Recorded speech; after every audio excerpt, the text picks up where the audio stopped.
Hello, everybody. This is Teen Title Talk with Erin and Courtney. This is the podcast where two librarians discuss two YA books every 2 weeks. Today, we'll be talking about the books The Oracle Code by Marika Niekamp and Every Reason We Shouldn't by Sarah Fujimura.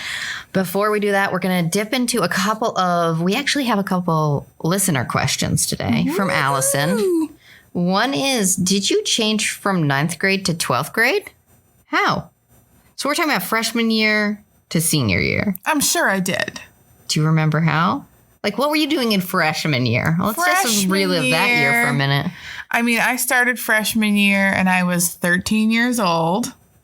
Really? Yeah. Is that normal? Nope. Oh, okay. I think most people start when they're 14. Okay, or 15. My birthday's in December. I was always older, so I was like 14, 15. Oh, I was like one of the youngest kids in my class. Okay. So my birthday was in December.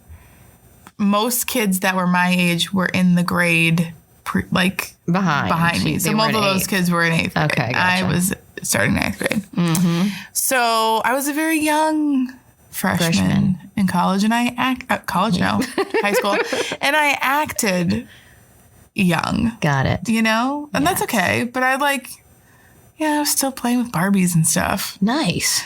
That's great. Yeah, and I loved it. And who cares? You do you, Courtney. I was, and I was like, I tried out for the cheerleading squad and all that stuff. So I was doing JV cheering, and I was trying to figure out algebra. I had to take it twice. I took it in 8th grade, and then my 8th grade teacher was like, you should really take this again. I didn't have to take it twice, but the reason is because I cheated off of Stevie. Who was in front of me. Oh, well, if only I cheated. I know. That's not actually a good plan. Well, it actually worked out because I didn't end up having to take calculus because I had to take algebra again, and then I took a bunch of other classes like geometry, after that. Algebra 2 and 3, and all that. Yeah. So, my freshman year, I was just like trying to find my way. I was new again. Senior year, like, I got this. Senior year, oh yeah, I was like pushing little freshmen like out of my way. I was like, why? Look at you in your dumb giant backpack. What are you going to do all that homework, please? And just mostly. I remember being like, oh my gosh, here comes the freshman. Like, yes, they're all nervous on the first day. And and you're like, own the school, and you do whatever you want, you think. Yeah. And actually, we did do whatever you wanted. Kind of a lot of whatever we wanted. Like our senior year, it was pretty relaxed. Yeah. So maturity-wise, I probably did. I had a job by the time I was a senior. I had learned that I didn't want to be in that toxic cheerleading environment anymore. I was a little bit better for standing up for myself, things like that. But I still, I needed a lot of outside affirmations. Sure. And who doesn't? Needed a lot of guidance, but everybody does. So I don't know. So I grew up a little bit, but 4 years isn't that long. No, that's true. And it's also teenage years, and there's a lot going on in that time. It's true. I still didn't ever have like a boyfriend. I didn't have any like dates to. Yeah, no. In freshman year, I was mostly hostile toward men. Yeah, so was I. I was like extremely suspicious. Yeah, me too. I wasn't a good communicator in any way, shape, or form throughout any of high school. But how did you start off? Freshman year, I was less confident, 100% sure. Yeah, even though I played it like I might have played it like I was confident sometimes. Right. I was not as confident. And then I feel like by senior year, you're kind of just doing your almost like adult thing. Like you're doing your work, you have your car, maybe. Yeah, I had a car. Yeah, I had a car. And I would drive my sisters around. I had more responsibilities. And then, at school, there was a lot of pretty much doing whatever you wanted to do. Yeah, you got to take like electives. Yeah, photography, I think I did senior year. Oh, cool. And I remember I'd have like a free period and I'd leave and go get a cappuccino. You probably felt really grown up. Well, at the gas station, dude. Not at the... No, I know. Not at a cafe. No, you probably still felt really grown up. Yeah, I had my parking permit. So I could come back. I don't know. There was a lot. And then the teachers also rely on the seniors, I think, more for things. Yeah. Right? Yeah. Like I did theater, so I had like total control of the lighting booth at that point. Oh, right. We've heard some of those stories. I know. Yeah. Maybe they shouldn't have given me so much responsibility. But yeah. All right. The next question is, why do you think growing up without social media was good, or with or without social media was good or bad? Like, do you think, what's the bonus? Let's go with what's the bonus of growing up without social media, and what's a possible bad thing about growing up without it? Because you didn't have any, right? You didn't have social media. Well, you had AIM probably. Yeah, I had Instant Messenger. I'm not that old. Let's see. Instant Messenger. People don't know. I mean, and by people, no. What am I saying? Like a 13-year-old today doesn't appreciate the isolation or like an AIM. Oh yeah, situation. It's just texting. But it's like texting, appreciate it. But like you have a little away message, and no one expected you to answer right away. So I think what we had then was the ability to respond on your own time. True. And turn off social life. Also, though, you were at a computer when you were on Instant Messenger. Yeah, that's true. You didn't have it always attached to you. Exactly. So there was definitely more of an ability. If you wanted to be connected all the time, you could be. There were kids who like spent their whole lives on the computer. Sure.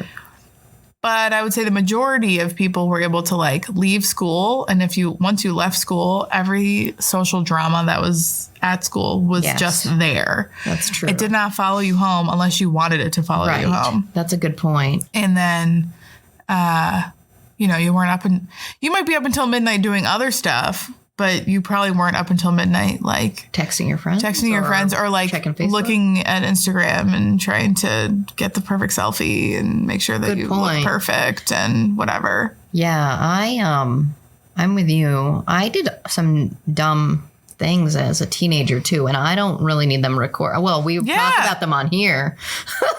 I did not need them recorded in the moment. No. I feel like that would have been damaging and traumatizing, and I wouldn't carry that. I know, like there's stuff that feels very like every little thing you do is public.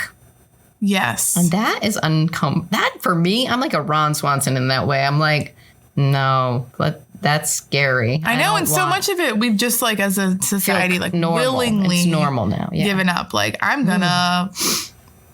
Tell everything that's happening about myself and in my life. Yeah.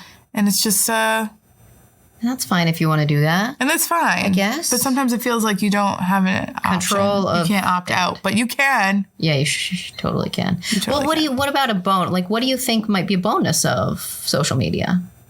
I definitely think that it's probably really good for people who maybe would have felt isolated. Right. Yeah. There are a lot of isolated kids who feel like they're the only person in their town who fill in the blank. Right. Are experiencing something. Exactly. And like, if you can only find people who are like you or who you feel comfortable around on like Reddit or something like that, like, wow, what a lifesaver. That is true. And so I am glad that stuff exists. Or like YouTube or something. It does in a way just open your community up and make it bigger. Mm-hmm. And that can be amazing for people. Yeah.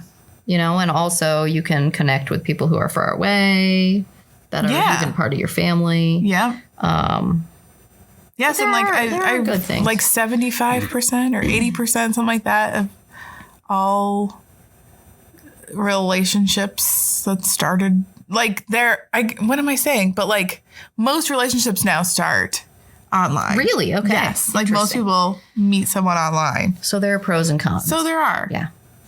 But all right. Well, why don't we talk about books? Tell us a little about what I chose for you, which was Every Reason We Shouldn't. And thank you to NetGalley for they provided both of the books for today. Thanks, NetGalley. Awesome. Every Reason We Shouldn't by Sarah Fujimura. Yes. So what was it about? It is set in the world of competitive skating. Yes. So it's a contemporary romance, and it pretty much spans all skating. So there's figure skating, there's speed skating, there's roller derby. Got it. There's lots of skating. And the main character is Olivia. She's 15 years old, and she's already like semi-retired from competitive Because she's getting old? figure skating. Yes. Okay. Well, because she had a really bad performance some months prior to the action of this book. And her parents are Olympic gold medalists. They own a skating rink, but the skating rink itself is like basically dying. Okay. Her mom is disabled, seriously disabled because of a skating injury. Olivia's got this really weird school life because up until this year, she'd never really attended real school. Okay. So she's trying to navigate the world she knows, which is the skating world, and like figure out like, oh, should I keep skating or not? Should I not keep skating? And then the normal world, which is like just regular high school and how you navigate friendships and even make friends and whatever. And she doesn't know, like, is she really a washed up has-been? That's what she says. At 7, wait, 15. You said 15. Wow. Or does she want to try and pursue something? So there's a lot of moving pieces, but overall it's like fun, contemporary. It's got some satisfying, but fairly innocuous or easy romance. Gotcha. Yeah. All right. Well, sounds interesting. Yes. And you read the Oracle Code. And that was interesting. So the Oracle Code basically centers on Barbara Gordon, who is Chief Gordon's daughter from the Batman DC comic, right? So basically one fateful night, Barbara's doing what she does best, which is hacking. And then she gets shot, and that results in her being in a wheelchair. I love hackers. I love hackers as well. And so she's in this wheelchair, and that's where the story kind of takes on an interesting, eerie, mysterious edge.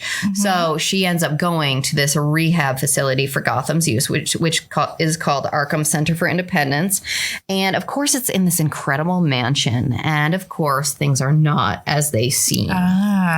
So soon she meets a girl named Gina who wanders the halls at night, specifically to check on her brother Timmy. But one night, Timmy is missing.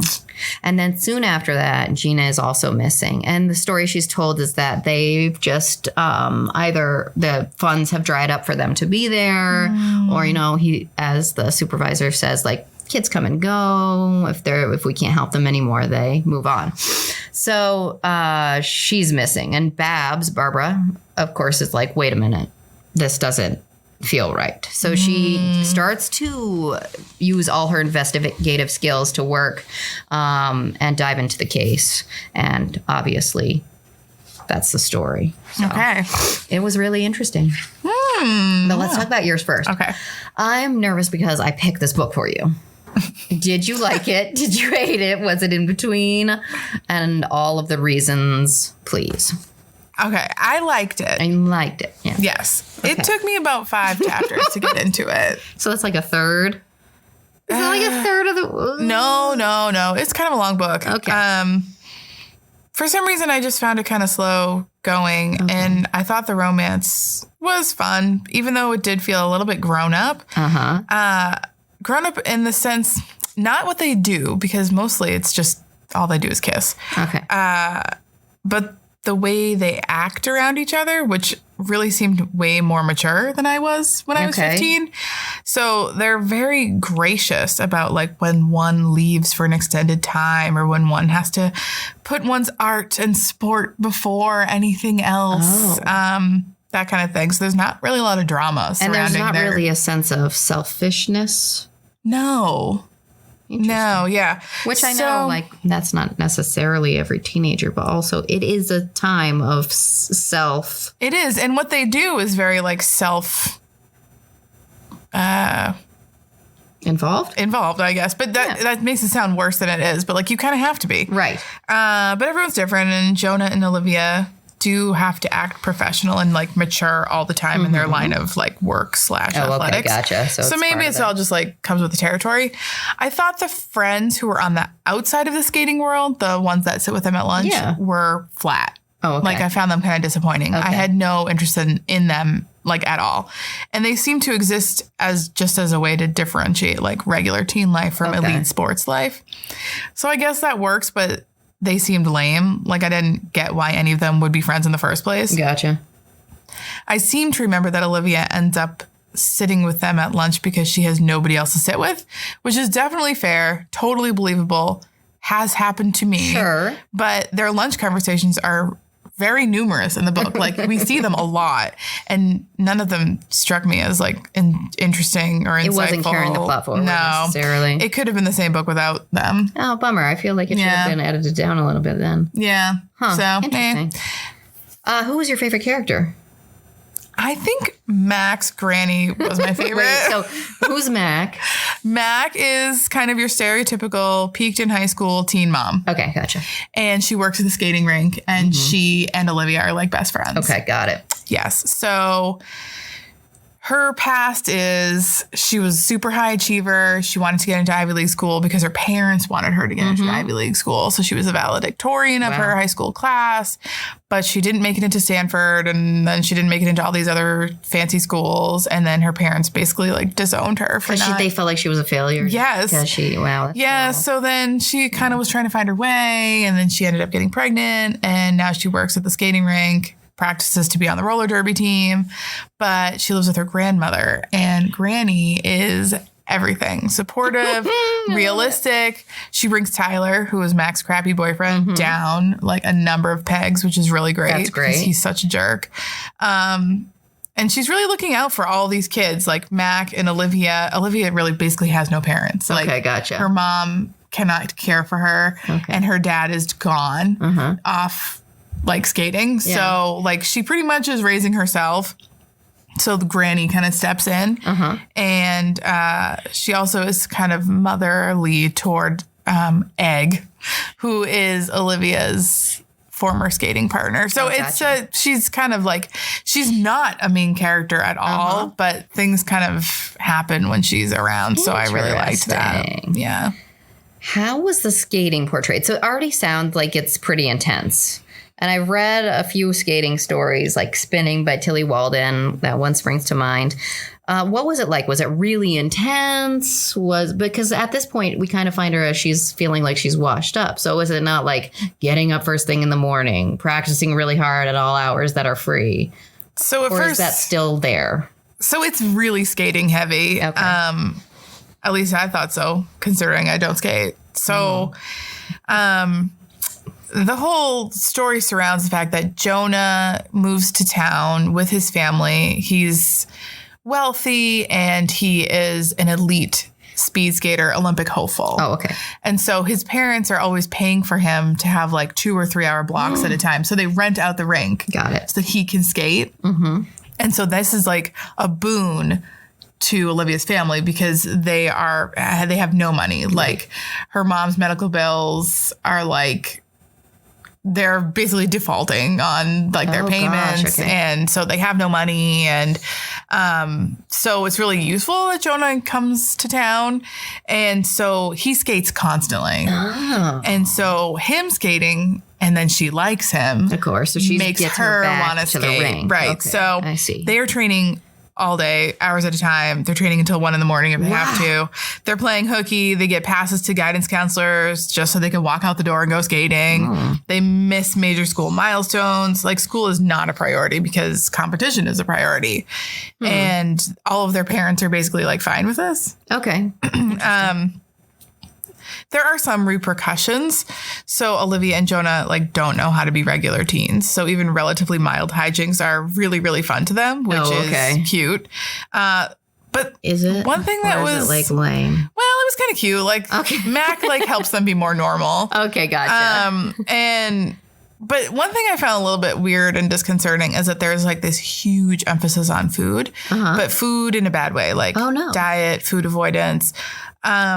I think it's possible that it could be hard for someone who has a history of eating disorders to read this book. Okay. So I think that that's something that people should be aware of. Question, sorry. Yeah. I'm going to stop you for a minute. Was it addressed in a way where at the end they addressed their eating issues? Or was it completely ignored? It was, I felt it was completely ignored. I don't love And that. there's so much, like, Jonah will not eat carbs. And Olivia's like really self-conscious about the way her new body looks, and her new body is because she hasn't been training so much. So, and she's getting older. So, you know, like, so you just fill out a little. And I think it's true probably for athletes of that caliber to be super hyper aware of what they're putting in their body, in the sense that it's like a machine and they're fueling it. Right.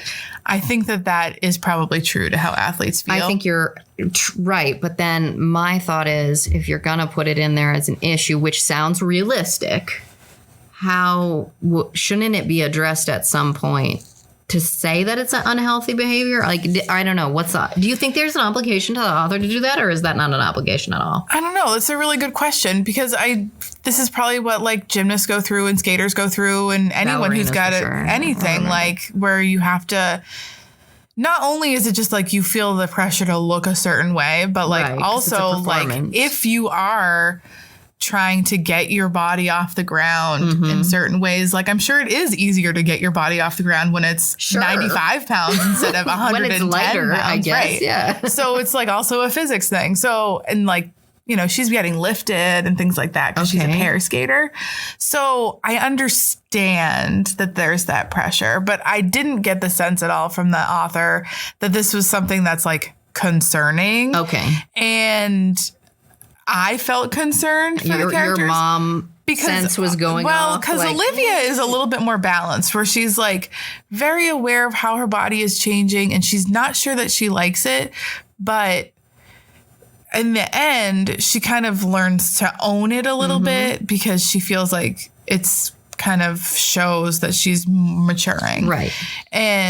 But like the Jonah side of it, like he like, there's one part where he like drinks literally half of a can of Coke, and the next day he like can barely function because he's on a sugar hangover. God. Oh, okay. And I'm like, what's happening? Like, I thought that was so weird. And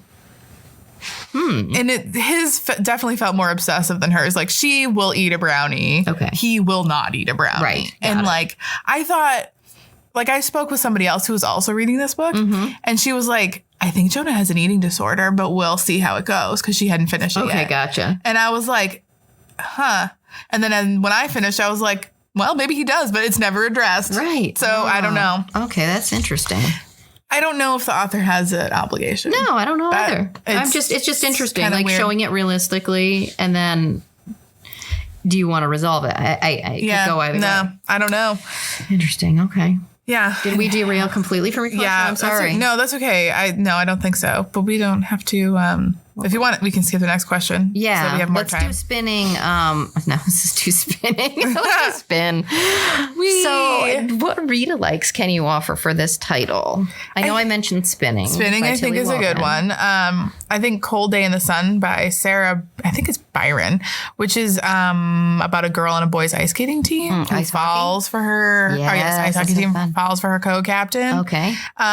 So it's got skating, it's got romance.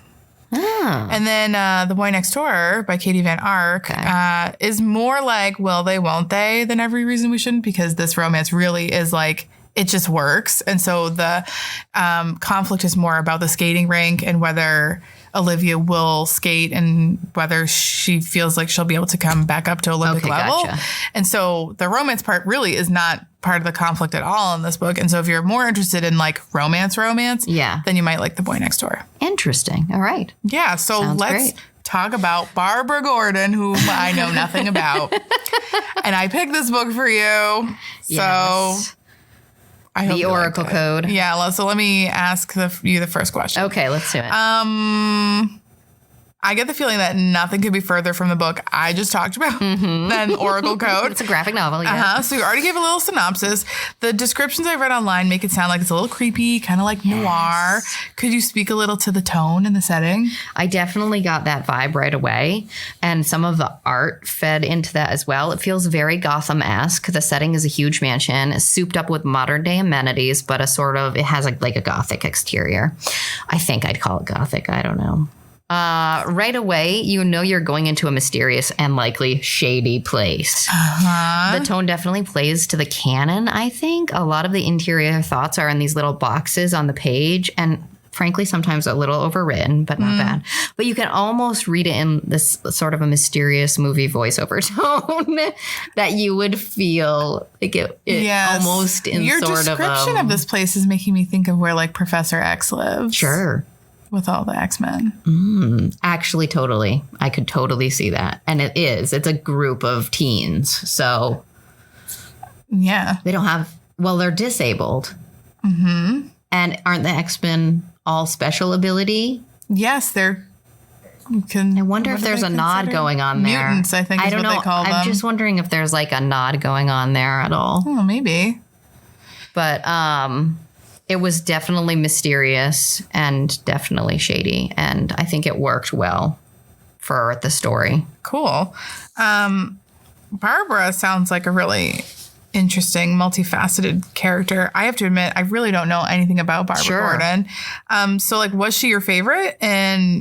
Or if not, can you talk about who your favorite was? She was my favorite, and I actually don't know a lot about Barbara Gordon either, and I'll talk a little bit about that later because I turned to Liz, and I wish Liz could come and talk to you about this book. I think she'd have a totally different take. Yeah. I don't know a lot about Barbara, but what I read, I loved her. I related to her love of clues and investigation. She, at one point, visits and broke into the archives in the main office, which I loved because, you know, you're going in. Is she a reporter? She's just a teen and she's just a good hacker. And okay. She just loves clues and investigation, so great. She has those skills. She's kind of like a modern Nancy. Sure. She had a really nice emotional arc throughout the story, which I appreciated.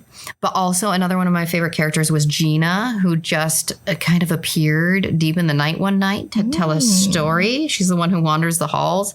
And I really love eerie people who embrace their eeriness. And Gina seemed like, this is what I do. Like Wednesday Addams. She's just creepy and she knows wander around. Yeah, I wander. I go and check on Timmy. And I really enjoyed her. Is she a ghost? No. She's a real person. So I'm curious about the presentation of disability since we mentioned it in Oracle Code. So just last week, the author Marike Nijkamp tweeted a primer on how to have a conversation with disabled people, including like, quote, don't touch our assistive devices without our permission. Do look at us when you're talking to us. Don't assume you know more about our needs than we do, which unfortunately do not apparently go without saying. I would assume not, because why would she write it down? Would she write it? Yeah. So that's terrible. But can you talk a little bit about Barbara's world, her place in it, and how people engage with her after her accident? And like whether any of the issues that the author raises find their way into Barbara's story. It's funny because I didn't see that primer, but in fact, there was a moment in the story where Barbara literally looks up. She's reunited with her best friend and has to literally ask him to look at her because he's not. He's avoiding her, just eye contact in general. So that literally comes up in the book. Hey, look at me. It's me. And Barbara also struggles feeling like herself at first, but then embraces herself as she moves through the story. Cool. What I loved about this book was that nearly all of the on-page characters are disabled. And one thing I noticed as I was reading this story was that I stopped noticing any of their equipment whatsoever. Like I just was absorbed by the mystery. Yeah. It was a side note. All of the disability was a side note to the main story. I also loved at the end, and this is a big spoiler because it's in the final scene, so turn it off your phone if you don't want to hear it.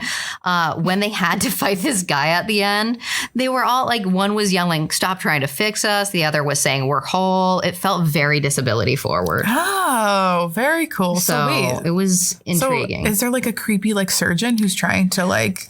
Well, they're trying to fix them. They're saying that's their mission. And they're doing this big spoilers, genetic experimentation to try to help them, but also the world. They're basically using these kids as guinea pigs, the ones that they have disappeared. So, that is problematic. And it's a big moment at the end. And it's very gratifying when you get to it. And they're just like having this fight. It's a physical fight, and it's good. And well, since we're already talking spoilers, they defeat this person. Yes. Okay, that's good. Did you know anything much about like Gotham City before reading this? Like, what does Oracle Code add to the DC universe? I can't say what it adds because I'm not that great. Like, I don't know. There's too much. And I did talk to Liz because I turned to her and I was like, I think this character would have been totally fine just being any character in any mansion in this situation. Why do I care that it's Barbara Gordon? And Liz was like, Barbara Gordon? And I was like, what? And she's like, Barbara Gordon. Like, okay, that's Chief Gordon's daughter and becomes Batgirl in some iterations, Oracle in others. And so there's all these like different alternative universes. Well, or just different versions of the story. Okay. And so because I didn't know a lot about Barbara Gordon, that's a blind spot for me. And I was thinking, I don't know what this lends really to the DC universe, except that it is a nice extension of her story, which we don't see. So I think that's a really good thing to add to the DC universe. We don't hear much about Barbara Gordon, but I didn't see her becoming this wasn't an origin story of her becoming Batgirl. At least it didn't fade into that at the end. Was she becoming Oracle instead? No, I don't. No, because she wasn't experimented on. Oh, but because some of the other kids were, maybe they're linking into something that I'm not sure of. And then I didn't know if it would be a standalone or if because of the experimentation there was nothing leading me to believe that we were about to jump into another segment of the story. But we might be. I don't know. It was left pretty open-ended, I guess. So do you even ever find yourself like drawn to superhero stuff? Like what makes a good superhero story for you? As far as comics, I am not drawn to them in any way. Like if I'm going to read a graphic novel, I'm not reading I'm not reading a comic book. But as far as movies, sure, I'll take in the latest superhero flick. I love Spider-Man Into the Spider-Verse. Loved it. I love Black Panther. I have to say my favorite Batman is the Dark Knight trilogy. I have it. I watch it over. It's like one of my regular favorites. I've never seen any of them. Really? I've never seen any of the movies you just talked about. Really? Court. Wait, which is your favorite superhero? Do you ever watch superhero movies? I haven't seen a superhero of all the Marvel universe ones that have just come out in the last 10 years or however long they've been making them now. I think the last one I saw was Thor. Wow, Court, you're worse than me, and I am bad. But I mean, I enjoyed Captain Marvel. But that's a blind spot for me because that's it's hugely big in pop culture right now. I know. So it's I don't know what I'm talking about. I don't know. Well, I don't know either. If you talk to Liz, she's way more intense than me about any of it. But for me, what makes a good superhero movie is thorough and interesting character building and backstory. I want to know how they are what they are. I like the trend right now also that breaks the mold, breaks the mold. I sound like I have a cold. Just adding in interesting and diverse casts and female superheroes. To me, that makes it fresh, less one note. I'm not that interested in watching dudes running around after damsels in distress. Right. Not really, no. I think superheroes of all types helping damsels and dudes in distress is totally my bag. I'll watch it. Yeah. So that's what I think makes a good superhero movie. But I am by no means a person that anyone cares about. Obviously, neither of us are a superhero or anything oriented. Yeah. Well, maybe we should read more of it. I don't know. All right. Well, let's try. That was I enjoyed that. So I'd read another. Okay. So up next, we're going to be reading mysteries. I'm going to be reading The Hand on the Wall by Maureen Johnson. And I'm going to read A Good Girl's Guide to Murder by Holly Jackson. That sounds awesome. Listeners, we'd love to hear from you. Don't forget to answer our questions from the Jar of Teen Angst today. Those were, did you change between 9th grade and 12th grade? How? And what do you think about social media? Do you think it's better to grow up without it? Do you love it? Do you hate it? Tell us at teentitletalk@gmail.com. Thanks for joining us for Teen Title Talk. This podcast is brought to you by the Derry Public Library and Derry-CAM, Derry Community Access Media, empowering independent voices. Listeners, your support means a lot to us. Don't forget to rate, review, leave us your thoughts. Our theme was created and performed by Banded Starling. Until next time. Bye. Bye.